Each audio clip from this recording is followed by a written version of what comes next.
Hello guys! Ako nga pala si Pepito Di Makapito.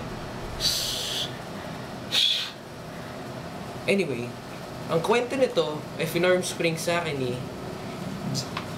Jeheni from Quezon City. Okay. Magkaibigan lang kami. Pero kung paano namin tratuhin ng isa't isa, ay higit pa parang sa magkaibigan. Nagtitext siya ng mga sweet na bagay, binibitbit niya yung bag ko. Kung uupo nga kami na magkatabi, hindi mo isipin na tropa lang eh. Hinahawakan niya kamay ko, inaakbayan niya ako. Tapos, minsan, ginaguide niya pa ako sa pagtawid ko sa mga dulo ng kung ano-ano man. Tapos, nagsishare kami ng iPad. Nagkakadikit pa nga yung mga daliri namin habang pumipili ng kanta eh. Nagpatuloy itong mga bagay na to ng medyo matagal. Hanggang sa dumating yung panahon na hindi ko na kayang matiis at minabuti ko nang umamin sa kanya. Oh, Jenny. Musta ka na? May gusto sana ako sabihin sa'yo eh. Ano yun? Gusto kita. Ha? Sige. Salamat. Naglalakad ako sa may bandang dapitan. Doon sa may isa kwan. Tapos nakita ko si Procopio na kumakaway. Yun pala, hindi ako yung kinakawayan niya. Yung girlfriend pala niya. Jenny, ito nga pala yung girlfriend ko. Si Natella. Ah, siya ba yung friend mo? Okay, dumako naman tayo sa mga senyales ng umaasa. Number 1, loyal ka sa crush mo kahit di naman kayo. Okay, number 2, nagsiselos ka kapag may kasamang ibang lalaki or babae yung crush mo. Eto, may rule tayo dyan eh, pero gawa-gawa lang. Wala kang karapatan magselos kung di naman kayo. To, pangatlo, nakikipag-close ka sa ibang babae o lalaki para pagselosin siya. Tsaka, yung hindi ka magpaparamdam o magte-text, yung kumbaga magpapamiss ka, pero kala mo may effect sa kanya, wala naman pala siyang pake. Tapos, pang-apat, usually, ang mga pangalan ng umaasa ay nag-uumpisa sa consonant. Totoo yan. Lalo na sa mga nag-uumpisa ng L, C. Tapos, yung feeling mo na may something kayo, pero tropa lang pala. Huwag kang assuming! Huwag kang assuming! Huwag kang assuming! Lastly, kahit sa dinami-dami na ng mga pangyayari, kahit na pinaasa ka na at lahat, yung umaasa ka pa rin na sa dulo, magiging kayo. Matututunan mo rin daw siyang mahalin.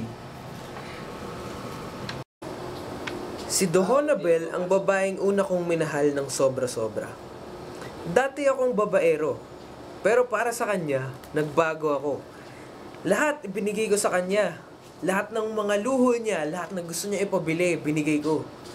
Pati oras ko. Kahit busy ako, kahit sobrang dami kong homework, binibigyan ko pa din siya ng oras. And ito yung masakit eh.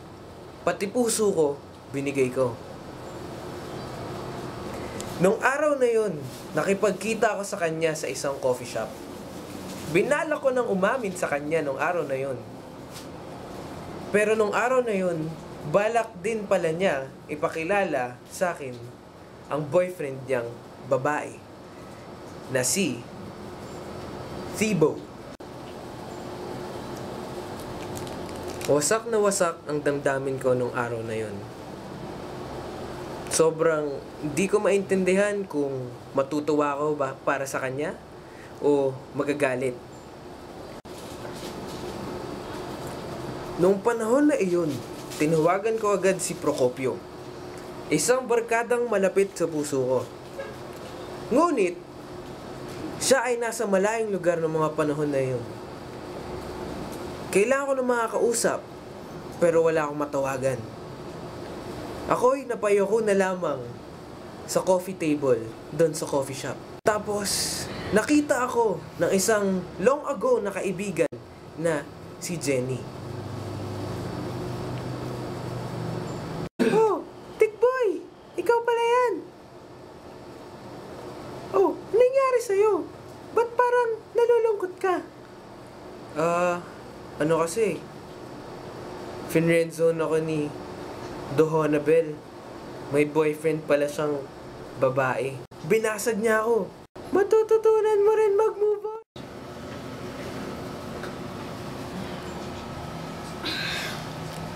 Okay, ito ang mga senyales ng mga puasa. Beto ko lang. Okay, so, number 1. Text ka ng text sa kanya, pero hindi siya nagre-reply sa'yo. Tapos, malalaman mo na ang bilis niya mag-reply sa iba. Sakit nun, di ba? Tapos, lalo na itong mga paasa na tao na to, madalas ang pangalan nila nag-uumpisa sa vowel o kaya letter J. Number 3. Nilalandi ka niya kasi alam niya na gusto mo siya. Ganun talaga eh. Nagpapalandi ka naman. Tapos, eto, matinik to. Lalo na yung number 4, sobra. Malaman nyo, senyales to. Pag binibigyan kayo ng Skyflakes kondensada. Ito, bukas pa. May bawas na. Tapos, eto, para to sa mga manhid na paasa. Sinabi na nga na in love sa isang tanod, tas kunwari, hindi pa din niya magets. Pare naman! Logic, use your guns! Bang, bang, bang! Okay, after 2 years, si Tikboy at si Jenny ay ganun pa din ang suot nila. Hindi, naka lang. After 2 years, unti-unting nahulog ang loob ni Tikboy kay Jenny. Gayon din si Jenny kay Tikboy. At ngayon, sila ay masayang nagsasama. 10 years from now, ganito pa rin kaya tayo? 10, 11, 12, 13, 14, forever and ever. Promise? Promise!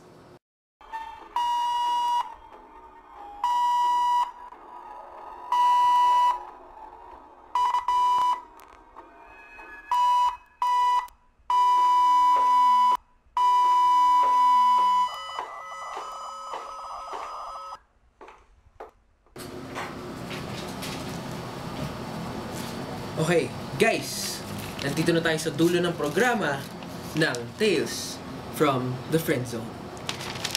Salamat sa pagpapanood. At sa'yo, Jenny, na na-friendzone at namatayan, okay lang yan! Dahil meron ka namang Skyflakes kondensada na ipapadala namin through Lucas Express Sanchez. Salamat!